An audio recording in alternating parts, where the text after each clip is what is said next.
Ainsi que je l'annonçais en titre, Maître Rufino d'Almeida, membre fondateur du BR, actuel maire de Boycon, est l'invité du Grand Oral. Comment la question du parrainage a-t-elle été gérée au sein du bloc républicain? Et que dire des sanctions contre des conseillers du BR dans la commune d'Adjawere? Que leur reproche-t-on exactement? Élément de réponse dans une poignée de secondes avec notre invité.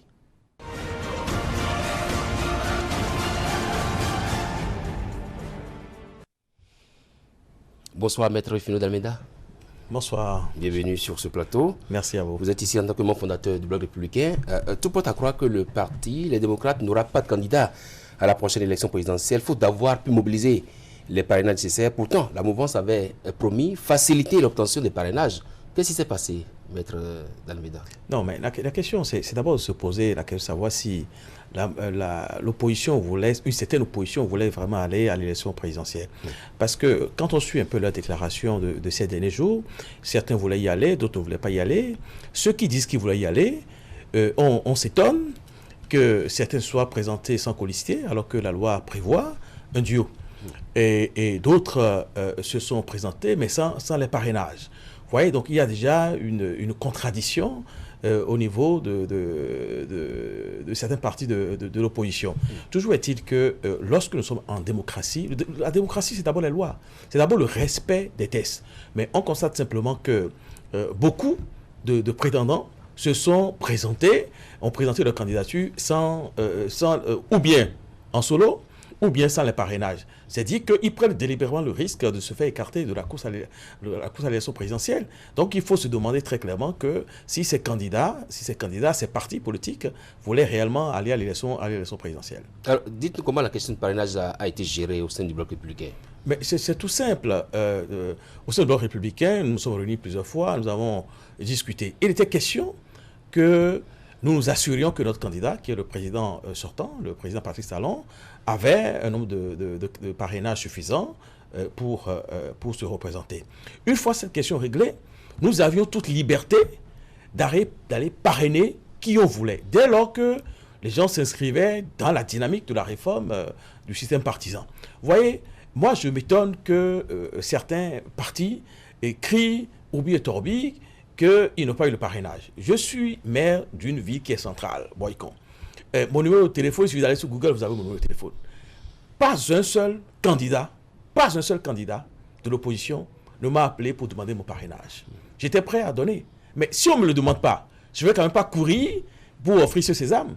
Bon, voilà, on ne me l'a pas donné, on ne me l'a pas demandé. De la même façon qu'il y a plusieurs maires avec lesquels j'ai parlé, ils n'ont pas été sollicités non plus. Alors, que voulez-vous qu'on fasse? Alors que répondez-vous à ceux qui pensent aujourd'hui qu'il n'y a pas d'opposition représentée à cette élection présidentielle? Je ne pense pas que ceux qui soient en face du président Patrice Talon soient de la majorité présidentielle. Ils sont bien de l'opposition. C'est vrai qu'une certaine opposition qu'on attendait n'était pas là. Moi, personnellement, oui, bien sûr que j'aurais souhaité que les démocrates soient dans la course. En tout cas, nous, au sein du Bloc républicain, nous étions d'accord pour parrainer ceux des candidats qui étaient présentés par un parti politique. Mais force est de constater que certains candidats n'étaient pas présentés par un parti politique. Or, nous voulions désormais des partis politiques forts et non plus des individus.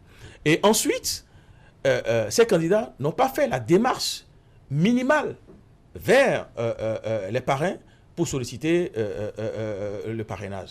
Alors, dans ces conditions, je vous dis, il y a lieu de se poser la question de savoir si ces partis et ces candidats voulaient réellement compétir. Est-ce que pour vous, donc, la polémique autour du parrainage doit être balayée du revers de la main? Pour moi, il n'y a aucune polémique. Je pense simplement qu'au regard des réformes engagées et réussies par le président Patrice Talon, la suppression des délestages en est une, l'asphaltage en est une autre, ainsi de suite. Je pense que les partis d'opposition, peut-être, se sont vus battus d'avance et n'ont pas voulu compétir. Au-delà des propos selon lesquels ils souhaiteraient être candidats. Mais dans la réalité, je pense qu'ils n'ont rien fait pour véritablement aller à cette compétition. On parle de confiscation de parrainage. On se rappelle que vous étiez l'un des premiers à aller chercher votre formulaire de parrainage à la Sénat. Oui, mais au-delà de cela, je vous dis, comment peut-on parler de confiscation? Je vous ai dit, moi qui vous parle. Il n'y a pas un seul des des candidats potentiels. Parce qu'on se dit que vous êtes déjà acquis et qu'il est difficile de Mais vous... en la matière, non, puisque nous avons nous-mêmes fait ébruiter le fait que nous étions prêts à parrainer. Nous étions prêts à parrainer. Et d'ailleurs, je vais vous dire quelque chose. Lorsque j'ai été chercher mon parrainage, la question m'a été posée de savoir qui j'allais parrainer. Et j'ai laissé entendre, c'est passé sur tous les médias, que j'étais prêt à parrainer quelqu'un de l'opposition. Non pas que je sois prêt à battre campagne pour cette personne-là, mais parrainer juste pour que le côté pluraliste de notre démocratie puisse perdurer. Mais pas un seul n'a pris son téléphone ou sa voiture pour venir à Boycon, qui n'est qu'à 2 heures de Cotonou, pour venir solliciter mon parrainage. Alors, comment interpréter alors la démarche de ceux qui ils ont accepté de déposer des candidatures en duo, mais délibérément n'ont pas voulu négocier le parrainage à temps? C'est bien ce que je vous dis. Vous comprenez? Les tests sont très clairs. Notre constitution est très claire. On ne peut aller à l'élection qu'en duo. Certains candidats ont pris le risque d'aller se présenter en solo. Donc, ils savaient pertinemment que la Sénat allait écarter leur candidature. D'autres se sont présentés en duo, mais sans les parrainages nécessaires. Donc, ils savaient pertinemment qu'au finish, leur candidature serait écartée. Alors, tout ce tintamarre qu'on attend aujourd'hui, vous savez, c'est orchestré, c'est planifié, mais ce n'est pas de nature à ébranler notre démocratie qui est solidement ancrée. La presse relaie depuis 2 jours des sanctions contre 5 conseillers du bloc républicain de la commune d'Adjawéré. Qu'est-ce qu'il leur est reproché concrètement? Vous savez, je crois avoir été le premier à annoncer sur ce plateau même que ceux qui ont participé à la destitution de la mairesse d'Adjawéré, Mme Fagbouroum, devraient payer les conséquences de leurs agissements. C'est le cas. Nous ne pouvons pas être d'une même famille politique, d'une même association, à partager une vision. Nous sommes tous des membres du bloc républicain. Et lorsque l'un de nous, ou plutôt l'une de nous, veut candidater pour retrouver son siège et que ses propres camarades votent contre lui, il y a un souci. Il y a un vrai souci. Et tout le monde peut comprendre que ce qui fait la réussite de tout regroupement humain, de tout État, de toute initiative, c'est d'abord la discipline. Lorsqu'il n'y a pas la discipline dans une enceinte, croyez-moi, c'est la place ouverte au désordre. Donc il était important que le parti montre la ligne rouge et surtout applique les tests. Le bloc républicain a 2 tests majeurs, les statuts et le règlement intérieur. Ben, c'est l'application de ces 2 tests qui ont amené à la sanction de ses camarades. Alors, beaucoup estiment que c'est parce qu'ils se reprochent du ministre Jean-Michel Abimbola qu'ils ont été sanctionnés. Que répondez-vous? Vous savez, le ministre Abimbola, c'est un ami personnel. Et vous devez savoir que s'il n'avait pas commis ce forfait-là, pourquoi est-ce que la sanction n'est pas tombée sur moi? Parce que moi, je n'ai pas voté contre un candidat BR. Vous voyez, c'est simplement parce qu'ils ont voté contre un candidat BR qu'aujourd'hui, ils ont supporté cette sanction. Et je pense également que le parti a voulu lancer un avertissement à tout un chacun de nous. Je dis bien tout un chacun de nous. Vous savez que sur une chaîne concurrente, j'ai eu la chance d'avoir porté le message des candidats du bloc républicain aux élections communales. J'ai été le porte-parole. Et j'ai lu les 10 engagements que nous devons mettre en pratique une fois que nous sommes élus. Parmi ces 10 engagements, justement, il y a la discipline que nous devons observer en toutes circonstances. Et la discipline passe par l'acceptation des mots d'ordre du parti et surtout leur mise en œuvre. Et ce qui ne fut pas le cas à Adjawéré. Donc il était tout à fait normal que le parti sorte et sévisse. Alors, quelle est la portée des sanctions prononcées? On parle d'inéligibilité. Toute sanction est d'abord pédagogique. Oui, effectivement, il y a des inéligibilités dans des durées limitées. Mais ce qui est important, ce qui est important de retenir, c'est simplement qu'il y a eu sanction et que toute personne, où qu'il se trouve, quelle que soit son obédience politique, quelle que soit sa parenté avec tel ou tel dirigeant politique, dès lors qu'il franchit le Rubicon, il sera sanctionné. Ça dit que la réforme des partisans, ça porte ses fruits déjà parce qu'avant, on assistait moins à ces sanctions-là dans les partis politiques. Oui, vous savez pourquoi? Parce qu'il y a encore quelques mois, nous assistions à ce que nous appelons la patrimonialisation du parti. C'est que le parti appartenait à une personne. D'ailleurs, à l'époque, on disait le parti de X, le parti de Y. Ce qu'on ne dit plus aujourd'hui, puisque aujourd'hui, si je prends le BR n'appartient à personne, si ce n'est à tous ses militants. Et à partir de là, il est plus aisé de sanctionner. Donc, bien, oui, je confirme, la réforme du système partisan suit son cours et surtout a une résonance très favorable s'agissant du bloc républicain. Une sanction pédagogique?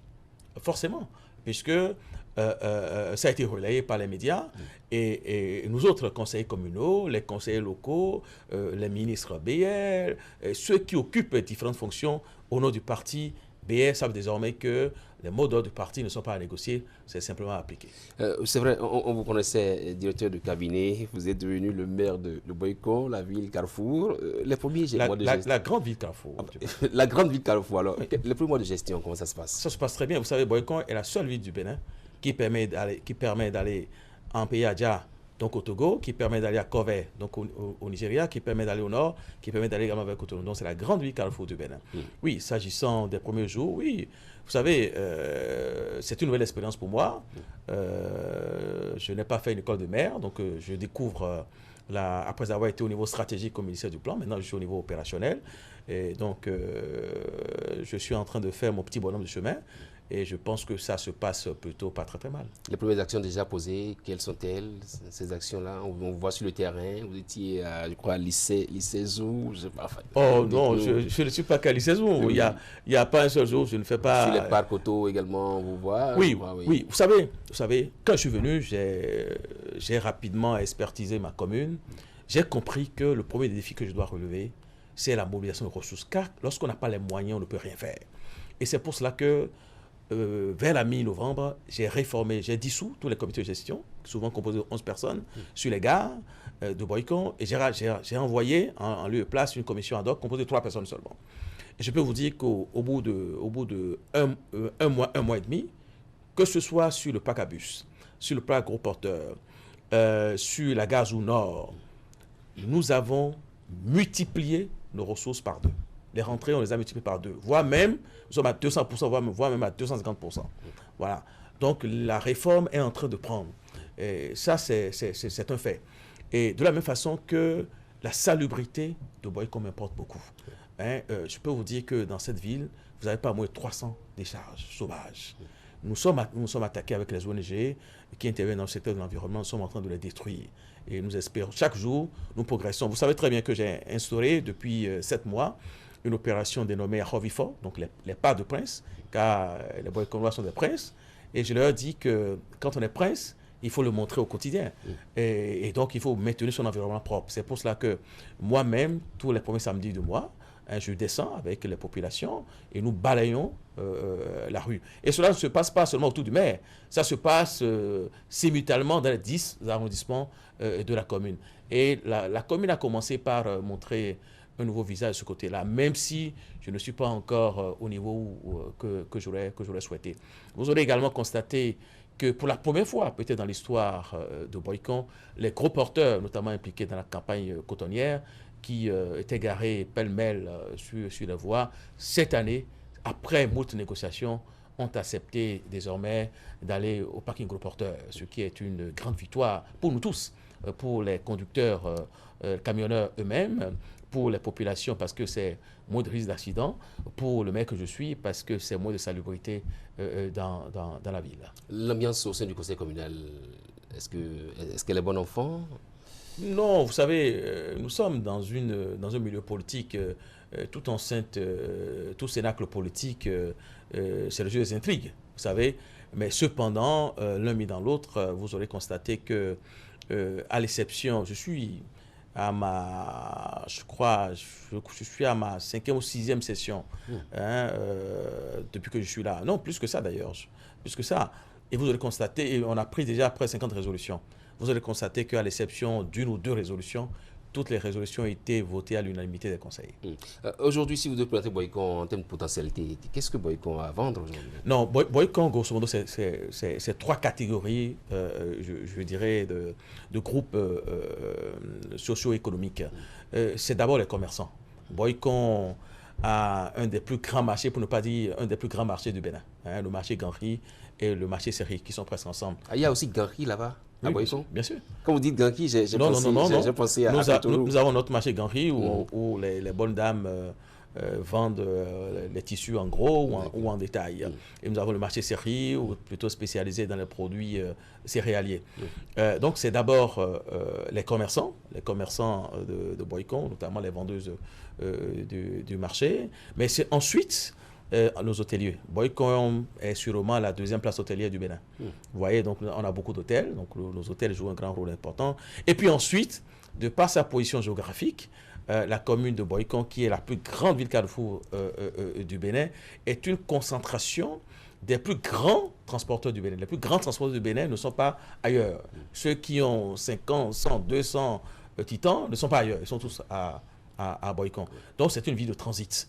C'est une ville dans laquelle les gares ont une grande importance. C'est pour cela que nous avons séparément le parc à bus pour les bus, nous avons le parc gros porteur pour les titans, nous avons déjà construite et réceptionné la plus grande et la plus belle gare du Bénin, hein, la gare routière de Boycon, qui est située à l'entrée de Boycon à Saclo, juste un peu après le NAM. Mais dans le même temps, nous construisons également un nouveau parc à bus. Vous voyez, donc quand on a autant de gares, ça veut dire simplement que l'activité de transport marche à merveille. Justement, pour ce qui est du PAG, Boycon a déjà eu quelques infrastructures. Qu'est-ce qui se passe ou c'est envisagé?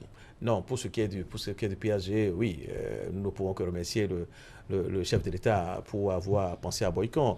Boycon s'en sort pas mal, justement d'abord à cause de sa position stratégique, hein, puisque d'abord la fibre optique, nous l'avons, il faut bien qu'elle passe par quelque part pour aller dans le septentrion, il faut aller au Niger. Donc nous l'avons.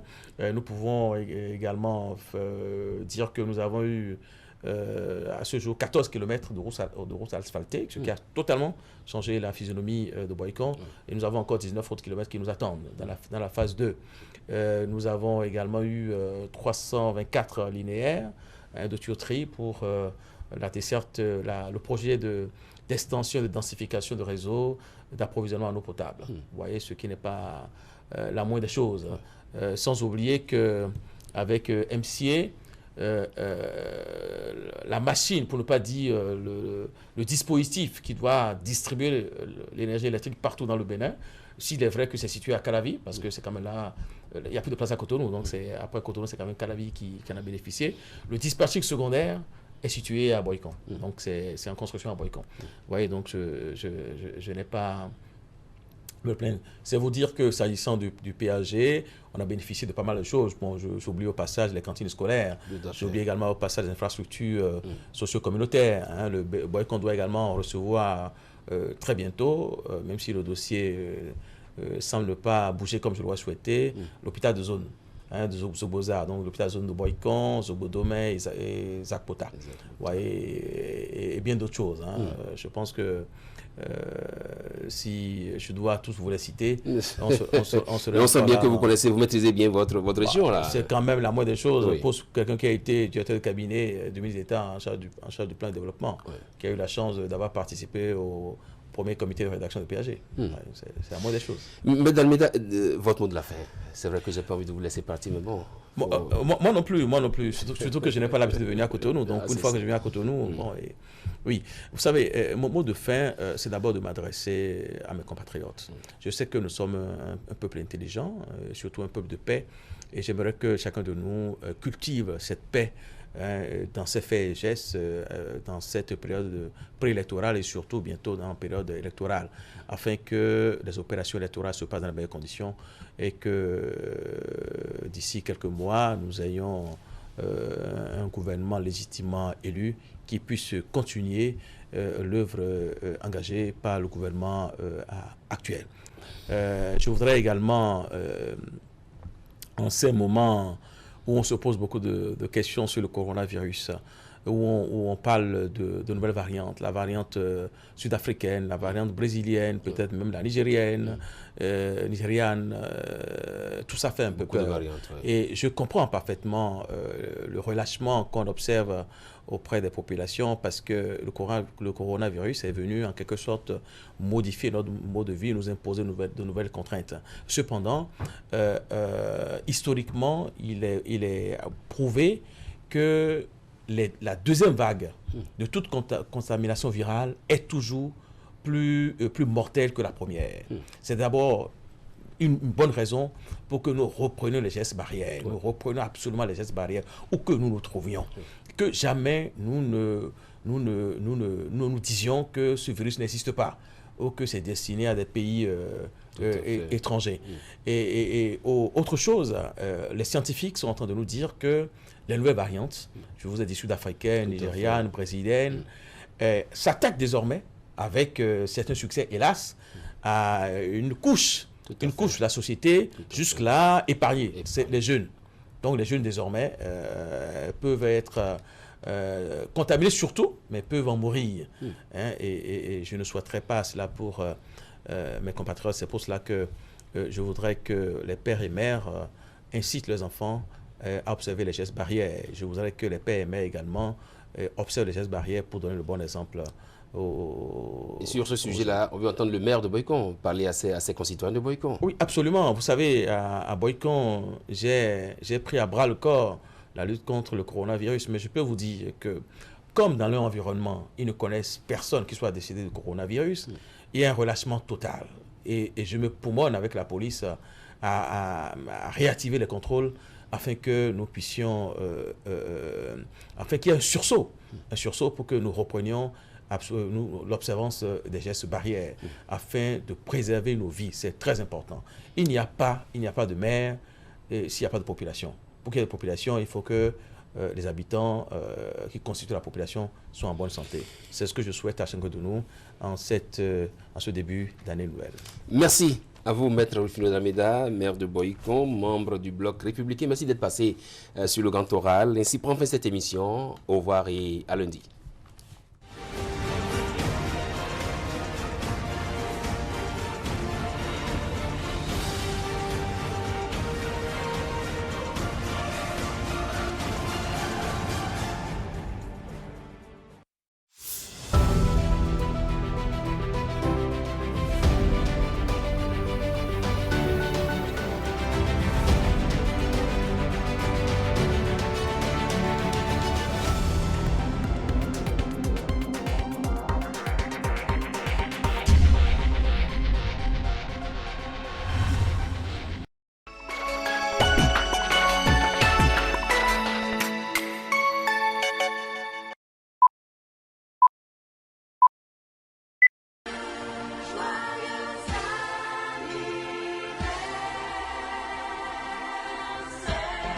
Kare rubun gaisuwa da fata alheri. Allah ya albarki rayuwa. Tiyatar wala ka bin da Allah ya bada sa'a. Allah ya dora kan makiya da na gidan daji duka da muka kai garbe.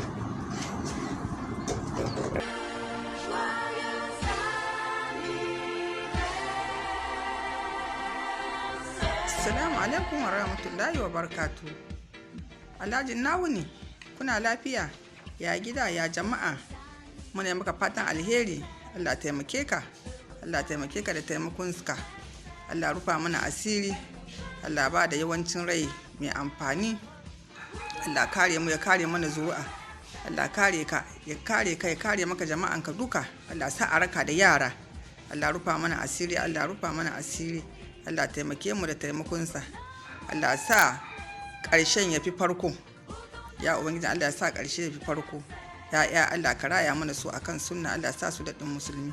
Allah sa a raka da yaranka duka. Allah sa ka raka da su ma Allah raya musu 'ya'yansu. Allah sa su ma su raka da 'ya'yansu. Ina yi maka fatan alheri. Ina gaida jama'a duka. Assalamu alaikum wa rahmatullahi wa barakatuh.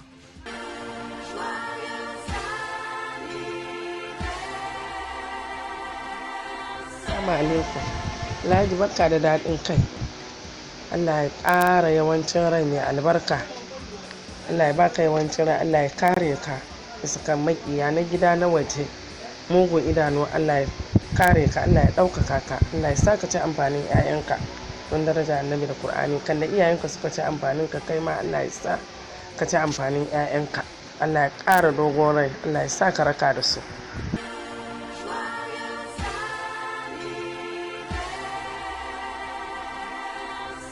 Alaikum Sale. An tashi lafiya? Yaya gajiya? Allah ya ba mu lafiya da yawancin rai mai amfani. Allah ya ji kan iyaye da kakanni. Allah ka gafarta musu. Allah ka yi musu rahama. Allah ka sa aljanna ne makoma. Wanga siyasa da a fara, Allah ya sa a fara shi da bismillah, a kare shi da alhamdulillah. Allah ya dora ka bisa kansu. Sharin Yahudu da Nasara da sharin aljanni da na mutum. Duk wanda ya neme ka ba zai ganka ba. Ƙoranka dai gani, kai kana gaba su suna bayan ka.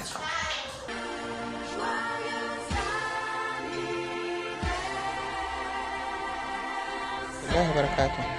Na kwana na gajiya. An tashi lafiya. Barka da samun ga shekaru. Ubangijin Allah ya sa albarka ce.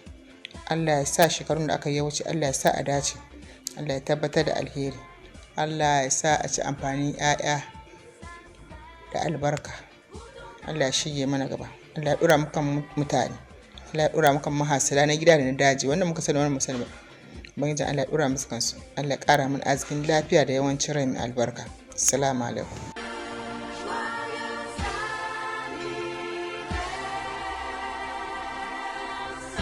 Joyeux anniversaire papa, je vous souhaite une longue vie, bonne santé, beaucoup de bonheur. J'espère que tous vos souhaits se réaliseront. Inch'Allah, qu'Allah vous guide, vous protège et vous bénisse. Happy birthday!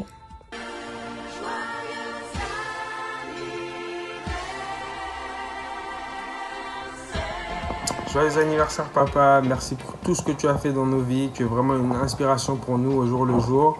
Et on te souhaite beaucoup de santé et plusieurs anniversaires avec nous encore.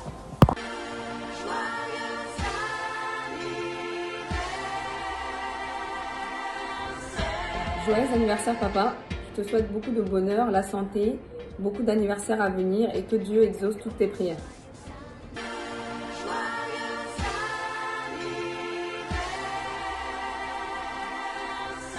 Salut papa, joyeux anniversaire et je te souhaite le meilleur.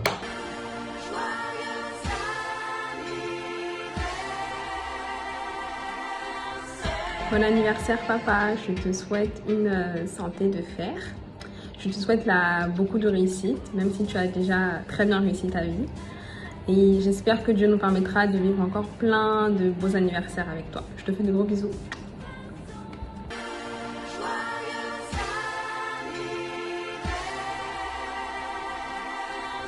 Bon anniversaire papa, je te souhaite le meilleur, la santé, le bonheur et j'espère que si Dieu le veut, on pourra passer beaucoup plus d'anniversaires avec toi.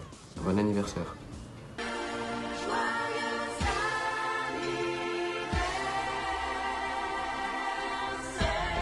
Bon anniversaire Salif, je te souhaite le meilleur mon frère, une belle santé, une longue vie, surtout qu'Allah veille sur toi, qui veille sur tes épouses, veille sur tes enfants et toutes les personnes qui te sont chères.